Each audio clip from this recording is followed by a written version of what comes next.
Hello guys, कैसे हैं आप सब लोग। लेवल अप की एपिसोड 65 के साथ हाजिर हूँ। लास्ट एपिसोड के एंड पे हमने डंजन का सीन देखा था, जहाँ पर जोंगसू और उसके अटैक फोर्स का सामना दो सिर वाले ओगर के साथ होता है। जोंगसू कहता है अगर ये यहाँ पर है तो इसका मतलब इस डंजन के अंदर सारे डेड मॉन्स्टर्स हैं, और उसी वक्त उनके सामने डेड मॉन्स्टर्स की एक आर्मी खड़ी होती है। यूनताई जोंगसू से कहता है तुम्हें ये बात कहने की क्या जरूरत थी, तुमने तो मनहूसियत फैला दी, जरा सामने देखो पूरी एक आर्मी खड़ी है, अब हम लोग क्या करेंगे, क्या इनका सामना करें या वापस चले जाएं। लेकिन जैसे वो मॉन्स्टर्स की तरफ देखते हैं वो मॉन्स्टर्स थोड़ा थोड़ा पीछे हट रहे होते हैं। जोंगसू की अटैक फोर्स भी ये देखकर हैरान हो जाती है और कहती है आखिर इन सबको क्या हो गया, ये पीछे क्यों हट रहे हैं, वैसे तो ये इंसान को देखते ही हमला करते हैं। वहीं पर जिन्वू को दिखाते हैं। जिन्वू कहता है मुझे तो लगा था शायद ये एक बहुत ज्यादा पावरफुल डंजन होने वाली है, जहाँ पर कुछ पावरफुल बॉस से मेरा सामना होगा। असल में वो सारे डेड ज़ॉम्बीज जिन्वू से डर रहे होते हैं, क्योंकि जिन्वू भी एक नेक्रोमैंसर है। उसी वक्त जिन्वू को महसूस होता है कि जिन्ना के स्कूल में कुछ गड़बड़ है। जिन्वू जल्दी से जोंगसू से कहता है मुझे यहाँ से जाना होगा। जोंगसू से कहता है लेकिन तुम ऐसे बीच में कैसे जा सकते हो, अगर तुम यहाँ से अभी चले गए तो हमारे लिए बहुत ज्यादा डेंजरस हो सकता है, हम सब लोग यहाँ पर मर सकते हैं। जिन्वू से कहता है चलो ठीक है, मैं तुम्हारे लिए किसी को बुलाता हूँ जिस पर तुम भरोसा कर सकते हो, जितना मुझ पर कर सकते हो। वो मेरी जगह पर तुम सबको यहाँ पर जिंदा रखेगा। जिन्वू साथ ही बीरू को बाहर बुला लेता है। वो सारे जो देखकर हैरान हो जाते हैं और कहते हैं ये तो वही एंट सोल्जर है जिसे तुमने जेजू आइलैंड पर मारा था। जिन्वू कहता है चलो अच्छी बात है, तुम इसे पहले से ही जानते हो, तुम लोगों की इसके साथ अच्छी बनेगी, अब ये मेरी जगह लेगा, मैं यहाँ से जा रहा हूँ। जिन्वू से कहता है इंसानों की हिफाजत करना, किसी को भी नुकसान नहीं पहुँचना चाहिए। बीरू से कहता है और बाकी सबका क्या करूँ। जिन्वू से कहता है जो तुम्हारा दिल करता है वो उनके साथ करो। साथ ही जिन्वू अपने नाइफ्स निकालता है और वापस डंजन के गेट की तरफ भागना शुरू कर देता है। उसके रास्ते में जितने भी डेड ज़ॉम्बीज होते हैं वो सारे खुद ही साइड पे हट जाते हैं और जिन्वू को रास्ता दे देते हैं। जिन्वू भी ये देखकर हैरान हो जाता है और कहता है आज यहाँ पर हो क्या रहा है, क्या ये सब लोग मुझसे इसलिए डर रहे हैं कि इनको जो भी कंट्रोल कर रहा है मैं उससे भी ज्यादा पावरफुल नेक्रोमैंसर हूँ। जिन्वू भागते हुए जैसे गेट के पास पहुँचता है वो काइजल को बुला लेता है और उसके ऊपर बैठकर डंजन के गेट से बाहर निकलता है। बाहर खड़े लोग ये देखकर बहुत ज्यादा खुश हो जाते हैं कि ये जिन्वू है। जिन्वू काइजल से कहता है जल्दी से मेरी सिस्टर के स्कूल चलो, जितनी स्पीड के साथ जा सकते हो उतनी स्पीड के साथ। नेक्स्ट सीन फिर से स्कूल का दिखाते हैं। जिन्वू के सोल्जर्स दूसरे ऑर्क को भी मार देते हैं। ये देखकर स्कूल के बच्चे भी बहुत ज्यादा हैरान हो जाते हैं। वहाँ पर जितने भी ऑर्क्स आ रहे होते हैं, रेड ऑक्स उनको हराते जा रहे होते हैं। वो सारे बच्चे हैरान होकर कहते हैं क्या इन मॉन्स्टर से हमारी जान बचाई है। उसी वक्त जिना आगे बढ़ती है और कहती है क्या मेरा भाई यहाँ पर आ गया। हाई ऑर्क उसे सरका कर पीछे की तरफ कर देता है और उसे सामने की तरफ इशारा करके बताता है कि सामने और भी बहुत सारे मॉन्स्टर्स हैं। उस डंजन के अंदर का सीन दिखाते हैं जहाँ पर इन ऑर्क्स का बॉस बैठा होता है। बॉस कहता है गेट मुकम्मल तौर पर ओपन हो गया है, अब मैं बाहर जा सकता हूँ। उसी वक्त एक ऑर्क भागता हुआ आता है और उसे बताता है। बॉस कहता है मेरा नाम गुरुप तारू है और मैं चीफ्टन हूँ रेड ब्लेड आर्मी का, अब कोई भी मुझे रोक नहीं पाएगा। वो जो ऑर्क भागता हुआ आया था उसने आकर बताया कि हाई ऑर्क्स उनकी मदद कर रहे हैं, इंसानों को बचा रहे हैं। गुरुप तारू से कहता है वहाँ पर कितने हाई ऑर्क्स हैं। वो उसे कहता है 3। गुरुप तारू से कहता है तुम इतने ज्यादा हो और सारे मेरे वॉरियर्स हो, क्या तुम 3 हाई ऑक्स का मुकाबला नहीं कर सकते। साथ ही वो अपना वेपन उठा लेता है और कहता है मुझे रास्ता बताओ किस तरफ है वो। नेक्स्ट सीन दूसरी डंजन का होता है। वो सारी चींटियां डंजन के दीवार पर फैल जाती हैं। जोंगसू के टीम मेंबर कहते हैं अगर इन सारी चींटियों ने हमें भी अपना दुश्मन समझ लिया तो फिर हम लोग तो गए, हमें यहाँ से बाहर जाना है, हमें आगे नहीं जाना। जोंगसू कहता है हम लोग अपनी रेड को यहाँ पर खत्म नहीं कर सकते, अगर हम लोग ऐसे ही बाहर गए तो बाहर जाकर रिपोर्टर्स को क्या जवाब देंगे। ये सारे शैडो क्रीचर्स हैं, हमें इनसे डरने की जरूरत नहीं, हम लोग एक अटैक फोर्स हैं, चलो आगे बढ़े। लेकिन जैसे ही वो सामने देखता है बीरू उसके सामने खड़ा होता है। जोंगसू बहुत ज्यादा घबरा जाता है और बीरू से कहता है क्या हम लोग आगे चले। बीरू से कोई भी जवाब नहीं देता। उसी वक्त बीरू सामने से गायब हो जाता है और एक मॉन्स्टर को मारकर उसका सर काट कर उसके सामने लाकर रख देता है। ये देखकर जोंगसू और भी ज्यादा हैरान हो जाता है। फिर बीरू अपनी बाकी की चींटियों को लेकर आगे चला जाता है।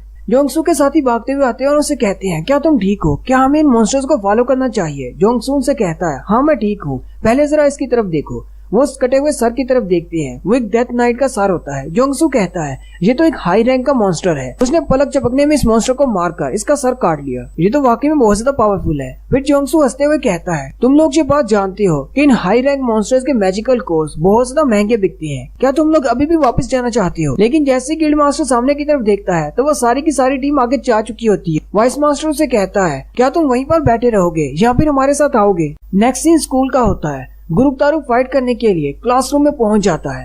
गुरुप तारू अपनी तलवार से हाई ऑर्क का बाजू काट देता है, लेकिन क्योंकि वो एक शैडो सोल्जर है वो दोबारा से अपने बाजू को रीजनरेट कर लेता है। बाकी के सारे ऑर्क्स गुरुप तारू के नाम के नारे लगा रहे होते हैं। गुरुप तारू उन हाई ऑर्क्स से कहता है मेरी बॉडी पर जो टैटूज के निशान है इसका मतलब है मैंने इतने ज्यादा को मारा है, तुमने भी कुछ को तो मारा होगा और कुछ मेरे साथियों को भी मार डाला है। साथ ही वो दोनों फिर से फाइट करना शुरू कर देती हैं। ग्रुप तारू बार बार अपनी तलवार से उनको काटता है, लेकिन वो दोबारा से रीजनरेट हो जाती हैं। अब ग्रुप तारू भी बहुत ज्यादा हैरान हो जाता है और कहता है क्या ये एक मैजिकल स्पेल है, मैं जितनी बार भी इनको काटता हूँ ये दोबारा से रीजनरेट हो जाती हैं। ग्रुप तारू कहता है मैं इनको 100 बार या फिर 1000 बार भी मार सकता हूँ, लेकिन मेरे कान में जो एक बात गूंज रही है कि इंसानों को मारो, वो आवाज और भी तेज होती जा रही है। मुझे इन सब को छोड़कर पहले इंसानों को मारना होगा, नहीं तो इस आवाज की वजह से मेरा दिमाग फट जाएगा। अगर ये सारे मैजिक से कंट्रोल हो रहे हैं तो मुझे इनके कंट्रोलर को मारना होगा। साथ ही उसकी नजर जिना पर पड़ती है, वो समझता है कि शायद जिना इन्हें कंट्रोल कर रही है। वो जिना को मारने के लिए आगे बढ़ता है। ग्रुप तारू अपने साथियों से कहता है उस लड़की को पकड़ो। हाई ओक्स बिल्कुल बेकार हो जाती हैं जब ये रीजनरेट कर रहे होते हैं, इसलिए इनके ऊपर अटैक करते रहो। और बाकी के सारे ओक्स मॉन्स्टर उन हाई ओक्स पर अटैक करना शुरू कर देते हैं, वो उन्हें रीजनरेट करने का टाइम नहीं देते। उसी वक्त ग्रुप तारू आगे बढ़ता है और जिना को चेहरे से पकड़कर ऊपर उठा लेता है और कहता है मुझे लगा ही था तुम इन सब को कंट्रोल कर रही हो, मुझे महसूस हो रहा है तुम्हारे अंदर मैजिकल पावर है। साथ ही वो उसके चेहरे को दबाता जा रहा होता है। जिना मरने वाली होती है। उसी वक्त उन्हें बहुत ज्यादा मैजिकल प्रेशर महसूस होता है और साथ ही वो जिना को छोड़ देता है और कांपना शुरू कर देता है। हानसोंग जल्दी से आगे बढ़ती है और जिना को पीछे हटा लेती है।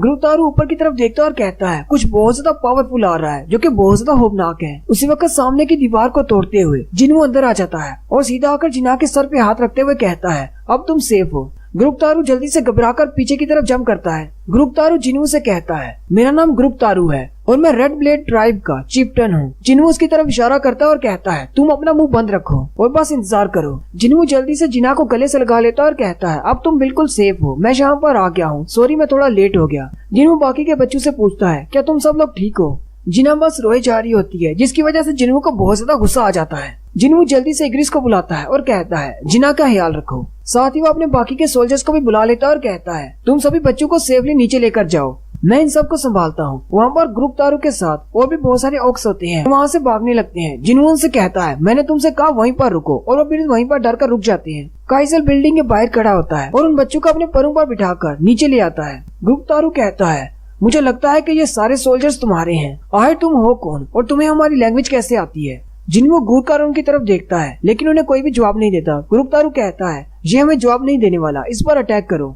उनमें से एक और भागता हुआ आगे की तरफ जाता है और अपने वेपन से जिन्हू पर अटैक करता है, लेकिन जिन्हू उसको हाथ से पकड़ लेता है और उसे उठाकर नीचे पटक देता है और साथ ही उसके चेहरे पर अपना पाँव मारते हुए उसका सर फोड़ देता है। फिर दो जिन्हू पर अटैक करने के लिए इकट्ठे आगे की तरफ बढ़ते हैं। जिन्हू अपने डोमिनेटर टच स्किल को इस्तेमाल करते हुए उन दोनों को आपस में टकराता है और फिर इतना ज्यादा प्रेशर डालता है कि वो दोनों आपस में ही पटक कर मर जाते हैं। ये देखकर बाकी के ऑक्स भी जिन्हू पर अटैक करने के लिए भागते हुए आगे की तरफ बढ़ते हैं। जिन्हू उन सबको मारना शुरू कर देता है। जिन्हू सिर्फ अपने हाथों का इस्तेमाल कर रहा होता है। जिन्हू वहाँ पर मौजूद ग्रुप तारू के अलावा बाकी सारे के सारे ऑक्स को मार देता है, वो भी किसी वेपन के इस्तेमाल के बगैर। ये देखकर ग्रुप तारू बहुत ज्यादा हैरान हो जाता है और बहुत ज्यादा डर भी जाता है। जिन्हू फिर से अपने डोमिनेटर टच इफेक्ट को एक्टिवेट करता है और उसके चेहरे को पकड़ लेता है। जिन्हू उसे चेहरे से पकड़कर पीछे दीवार के साथ लगा लेता है और साथ ही वो गैलरी में दोनों तरफ देखता है तो दोनों गैलरी में बहुत सारे बच्चों की लाशें पड़ी होती हैं। जिन्हू उसे कहता है तुमने ऐसा क्यों किया, तुमने इन सारे इंसानों को क्यों मारा, क्यों तुम्हारे जैसे मॉन्स्टर्स हम इंसानों को मारना चाहते हैं। ग्रुप तारू से कहता है हमारे कान में मुसलसल एक आवाज आती है कि इंसानों को मार डालो। जिन्हू से कहता है क्या मेरे बारे में तुम्हें कोई आवाज नहीं आती कि इसे भी मार डालो।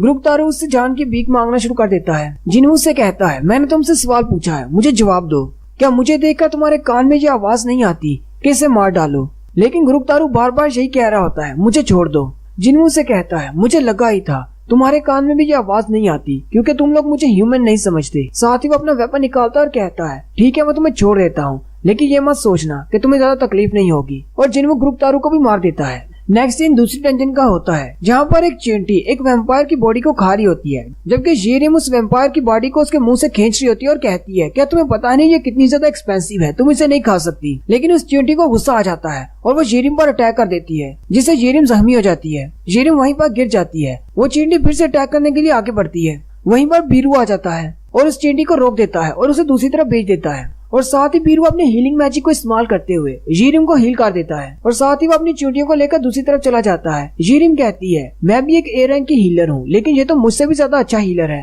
नेक्स्ट सीन बॉस के रूम का होता है जहाँ पर उनका सामना बॉस के साथ होता है जो कि एक नेक्रोमेंसर है। जोंगसू की टीम उसे देखकर हैरान हो जाती है और कहते हैं ये बॉस तो एक आर्च लीच है और यहाँ पर 10 डेथ नाइट्स भी हैं, हम लोग इनका मुकाबला कैसे करेंगे। और यहाँ पर जोंगसू एक स्टोरी सुनाते हैं आर्च लीच के बारे में कि आर्च लीच भी एक बहुत ज्यादा पावरफुल बॉस है जिसने गोल्डन ड्रैगन गिल्ड के तमाम अटैक फोर्स को मुकम्मल तौर पर खत्म कर दिया था, जो कि चाइना का एक टॉप गिल्ड था। गिल्ड मेंबर्स के मरने के बाद डंजन ब्रेक हो गया और सारे मॉन्स्टर्स बाहर निकल गए। चाइना के एक टॉप हंटर लिu जी गैंग ने डंजन से निकलने वाले सारे मॉन्स्टर्स को मार डाला, आर्च लीच को भी मार डाला, जिसकी वजह से ज्यादा कोई मसला नहीं हुआ। लेकिन एक ए रैंक का हंटर आर्च लीच को नहीं हरा सकता। उसी वक्त वो दरवाजे के बाहर देखते हैं तो बहुत सारे ज़ोंबीज भी अंदर आ रहे होते हैं। जोंगसू उनसे कहता है जितने भी ज़ोंबी मॉन्स्टर्स को इन चींटियों ने नहीं खाया वो दोबारा से जिंदा होकर आ रहे हैं, जल्दी से दरवाजे को ब्लॉक कर दो ताकि हमें सिर्फ बॉस का ही सामना करना पड़े। और वो अपने होली मैजिक को इस्तेमाल करते हुए दरवाजे को ब्लॉक कर देते हैं। जोंगसू की मैजिशियन कहती है मैं इस दरवाजे को 5 मिनट से ज्यादा के लिए ब्लॉक करके नहीं रख पाऊंगी। सारी की सारी अटैक फोर्स बहुत ज्यादा घबरा जाती है।